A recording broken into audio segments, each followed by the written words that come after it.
For example, your PE ratio, your discounted cash flow, your price to book ratio. In real estate, I think there are some tests we can use as well. Of course, the first one, I think I'm quite sure a lot of us are very familiar with. We just compare with the past transactions using average per square foot. So what I've done here is basically comparing what are the very recent transactions, probably like the past 3 months, and came up with the price range. So from this test, you can see that the average price is actually about $1,450 to $1,005. Okay, so let's step back here a little bit. So in the investment world, when an investment banker like Brent Smith is trying to determine the value of a company, he's going to look at other companies in the industry. That's right. Because there is no exact price tag, Correct, right? yes. So the same thing in real estate is that there is no price on a particular unit. So what do? You look for comparables. You look for liked products. So, I mean, like units or homes. So how do you define comparables? What are you looking for in a comparable? Because we don't want to mix apples with oranges. We want to compare oranges to oranges, right? Okay. I actually focus a lot from the buyer's perspective, which means to say if he's willing to buy something here, he is also willing to buy something similar. I think that's how I actually define comparables.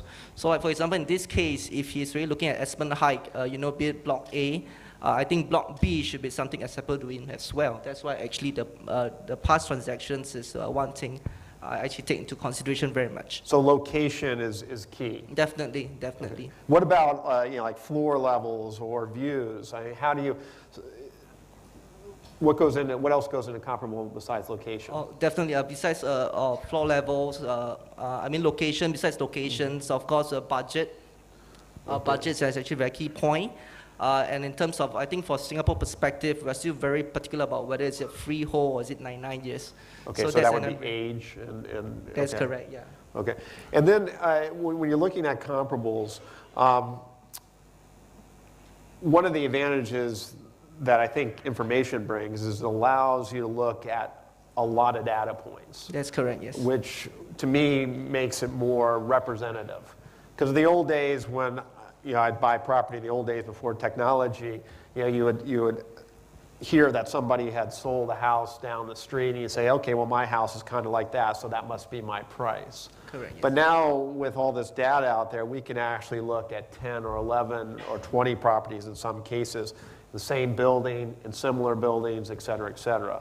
So that's essentially what you've done up here is you've looked at a lot of different transactions that have just occurred. That's correct, yeah. In fact, the efficiency level has actually went up quite a bit. Before I know SRX, I use URA data. It can take quite a while, like you mentioned, 1 day to download the data, 1 day to analyze. But I actually put this up actually quite quickly.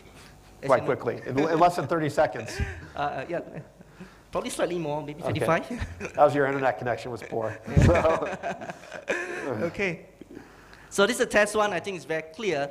Of course, like I said, from a customer perspective, he's actually there for investment. So 2 very important things that I actually had to do for the test. One is, of course, the rental yield, and the other is capital gain. So how do you actually read this chart? So basically, for rental yield, I actually compare the past transactions and district average using rental yield.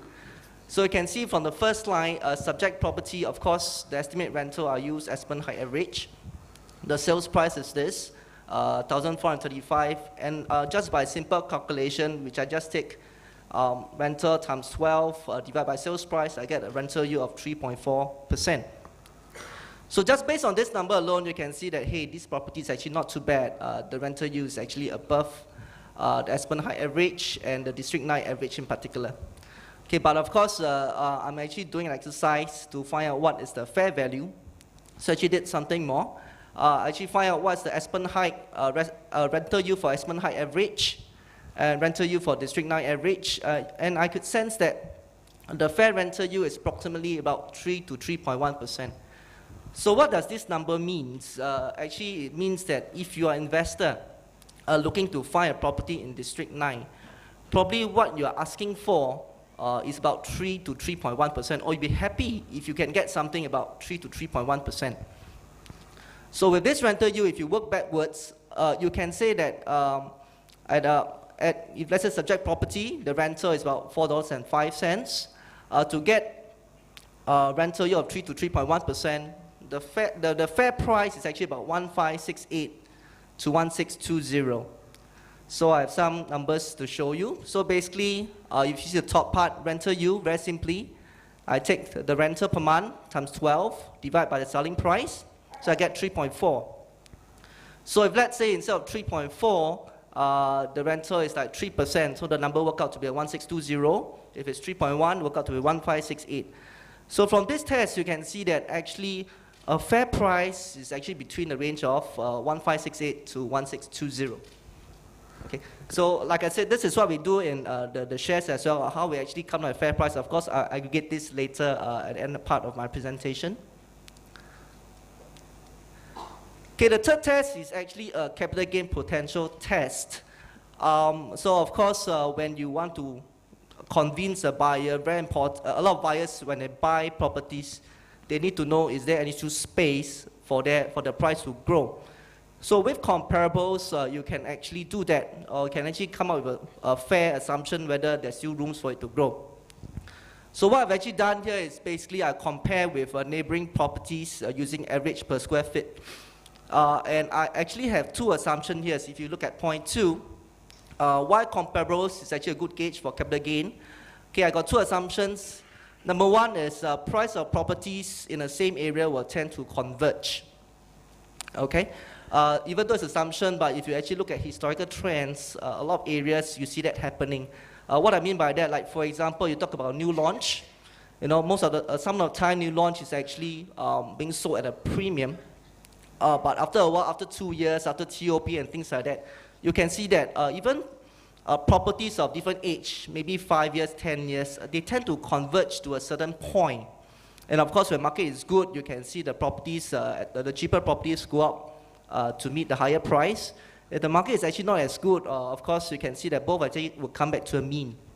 Okay, so this is one assumption I have here for using to gauge capital gain.